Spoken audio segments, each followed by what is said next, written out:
Imagine a summit with no footprints, no flags, no oxygen bottles, no ghosts of expeditions past. We live in an age where every inch of Earth is geotagged, yet hidden in the Himalayas and the Karakoram are black holes on the map.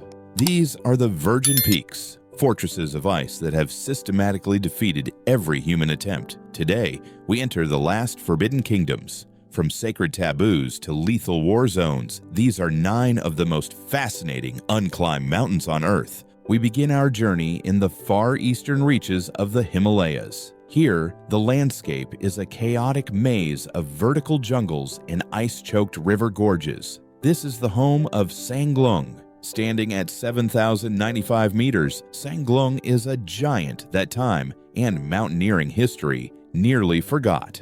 It sits within the Namcha Barwa Massif in Tibet, near the famous Great Bend of the Yarlung Tsangpo River. This river is known as the Everest of rivers because it drops thousands of feet through the deepest canyon on Earth. The geography here is so extreme that for decades, maps of the area were based on guesswork. Sanglung isn't unclimbed because it defeated a famous expedition. It is unclimbed because, for most of history, no one could even find a way to its base. There are no roads, no Sherpa villages, and no established trekking trails. To even see Sanglung, you must navigate a labyrinth of dense forests and cross high-altitude passes that are buried in snow for 10 months of the year. It is a mountain of total isolation. Satellite data shows us a peak with terrifyingly steep faces and hanging glaciers that look ready to collapse at any moment. The humidity from the river gorge creates a unique microclimate, often trapping the mountain in a thick, impenetrable blanket of mist.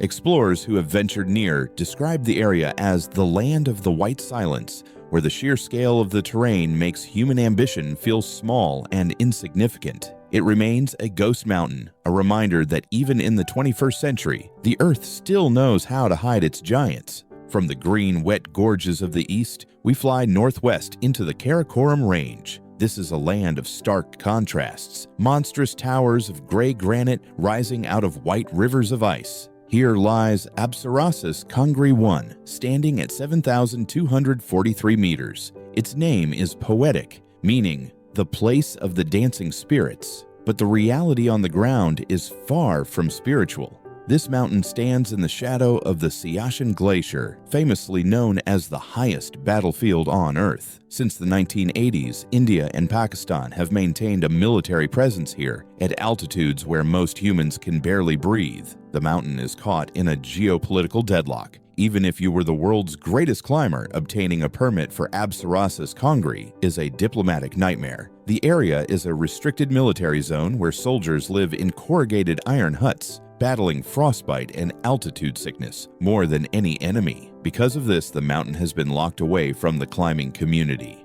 There are no detailed photographs of its ridges, and no scouts have ever mapped a route to its summit. Imagine a peak that is taller than almost anything in the Americas, yet it is surrounded by artillery and thermal imaging cameras. The glaciers at its base are not just dangerous because of crevasses, but because they are littered with the debris of a 40-year conflict. It is a massive, glaciated sentinel watching over a frozen war zone, untouched by the world of sport, kept silent by the sound of distant artillery and the biting wind that screams across the Siachen. Moving deeper into the Karakoram, we find a mountain that is the definition of a hidden prize. Summa Ri stands at 7,286 meters just west of the legendary Baltoro Glacier. The Baltoro is the highway to K2 and Broad Peak, the path taken by thousands of climbers every year. Yet, while the world's elite mountaineers fixate on the 8,000-meter giants, Summa Ri remains ignored. It isn't restricted, and it isn't sacred. It is simply a technical nightmare.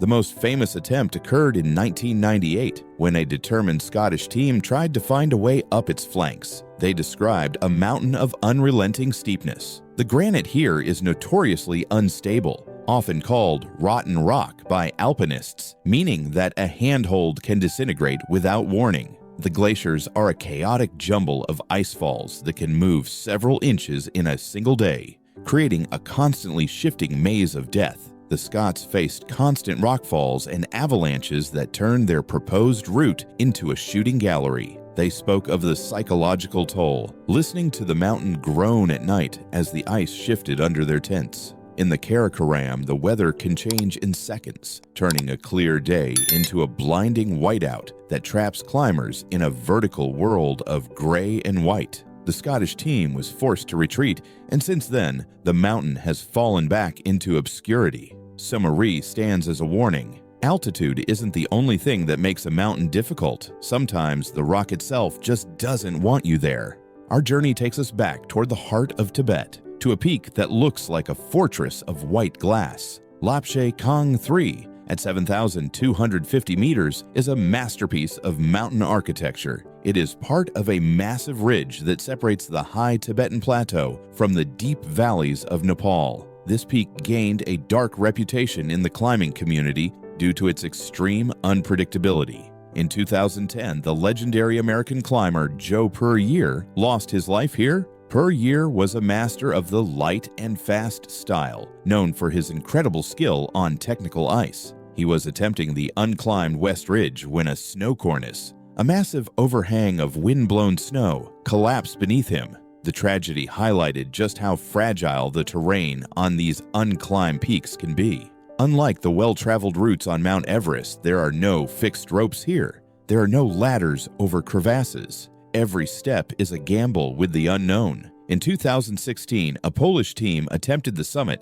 but was forced to turn back just a few hundred meters from the top. They described the final ridge as a knife edge of unstable sugar snow. Snow that is so dry and loose it behaves like sand. You cannot place an ice screw into it, and you cannot kick a solid step. It is a world of vertical instability, where the laws of physics seem to work against the climber. Lapche Kang III remains a testament to those who dare to explore the unknown, a peak that demands everything and promises nothing. Not every story on this list ends in mystery, however. Karjiang South, standing at 7,221 meters, was for decades one of the most sought-after prizes in the Himalayas. It was the highest unclimbed peak in its region, known for its terrifyingly steep ice walls and a summit ridge that looked like the teeth of a saw. For years, expeditions from Japan, Europe, and the US looked at Karjiang and decided it was too dangerous. The mountain is famous for its snow mushrooms, gigantic bulbous formations of ice and snow that cling to the ridges and can collapse under the weight of a single person. The weather in this part of Tibet is notoriously fierce, with jet stream winds that can reach speeds of over 100 miles per hour. But in 2024, the myth of Karjiang South finally fell. A highly skilled Chinese expedition, using modern satellite weather forecasting and advanced technical equipment, managed to find a rare window of stability. They navigated the vertical ice and reached the summit, marking one of the most significant first ascents of the decade. This event reminds us that the list of unclimbed peaks is shrinking. As technology and our understanding of high-altitude physiology improve, the impossible becomes possible. But even with a successful ascent, Karjiang South remains a serious, remote, and dangerous mountain that few will ever attempt again. It is a bridge between the era of the unclimbed and the era of the conquered. Returning to the shrouded borders of the east, we find the ghost mountain of Tongshanjiabu. At 7,207 meters, it is a mountain that defies our modern understanding of geography. It sits on the disputed frontier between the Kingdom of Bhutan and the Tibet Autonomous Region. This is one of the most politically sensitive areas on the planet. Bhutan has a unique relationship with its mountains. It views them as the physical manifestation of deities. Because of this, the government has long prohibited climbing on any peak higher than 6,000 meters. On the other side of the border, the Chinese government strictly limits access to this remote corner of Tibet due to ongoing border disputes. As a result, Tongshanjiabu is a mountain that exists mostly as a coordinate on a map. There are no high-resolution ground photos of its faces, and no climber has ever set foot on its glaciers. For a long time, there was even confusion about its actual height. It was only through satellite altimetry that we realized it is taller than every single peak in North America, South America, and Europe. It is a giant hiding in plain sight, protected by the invisible lines of human politics and the deep-seated spiritual traditions of the Himalayan people. It is a forbidden giant, a mountain that exists in a state of permanent grace, untouched by human ambition. Perhaps no mountain is more beautiful or more forbidden than Machapuchare in Nepal. Standing at 6,993 meters, it is just shy of the 7,000-meter mark, but it dominates the skyline above the city of Pokhara. Its name means fishtail, a reference to its unique double-summit ridge that looks like a giant tail rising from a sea of clouds. For the local Gurung people, Machapuchare is the sacred home of the god Shiva.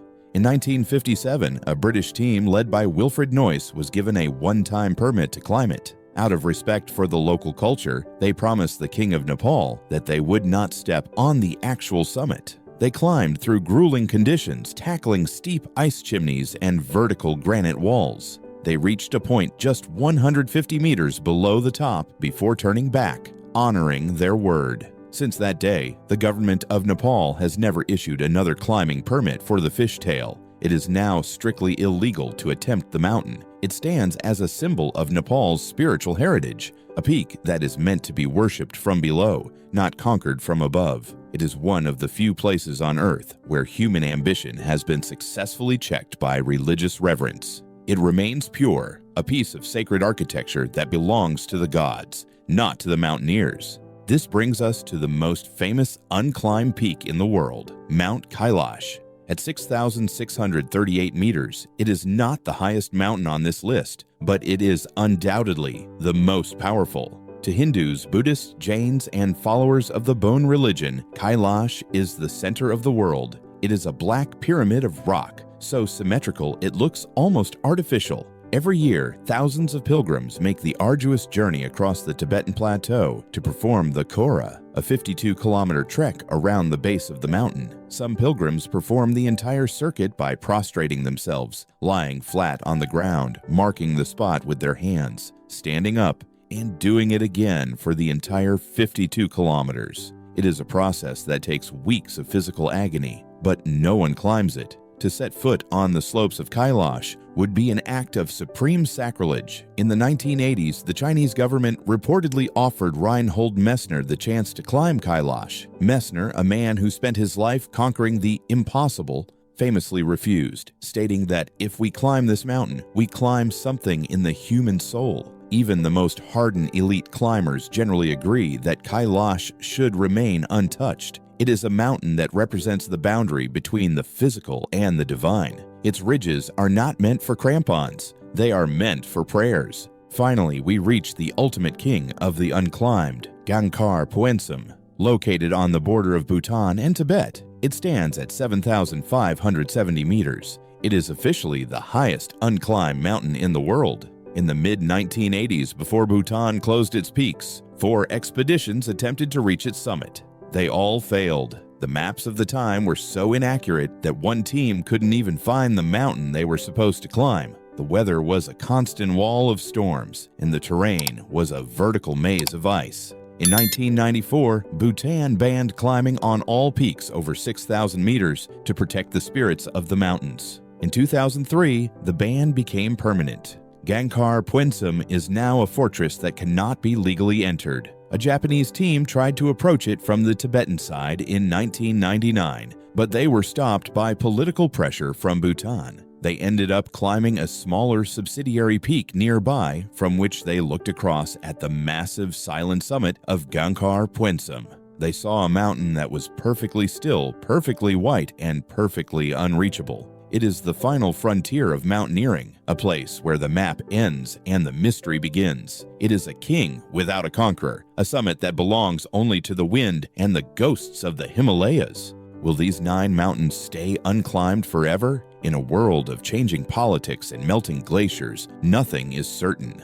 But for now, they remind us that the Earth still holds on to its secrets. They challenge the idea that everything must be conquered or photographed. Some mountains are meant to be climbed, but perhaps others are meant to be left alone, as symbols of a world that is still wild, still sacred, and still unknown. What do you think? Should we leave these summits in peace, or is the human spirit of exploration destined to stand on every peak? Let me know your thoughts in the comments below. If you found this journey through the world's last untouched giants fascinating, please hit the like button and subscribe for more deep dives into the mysteries of our planet. And for more incredible stories from the high altitudes, check out the video on your screen now.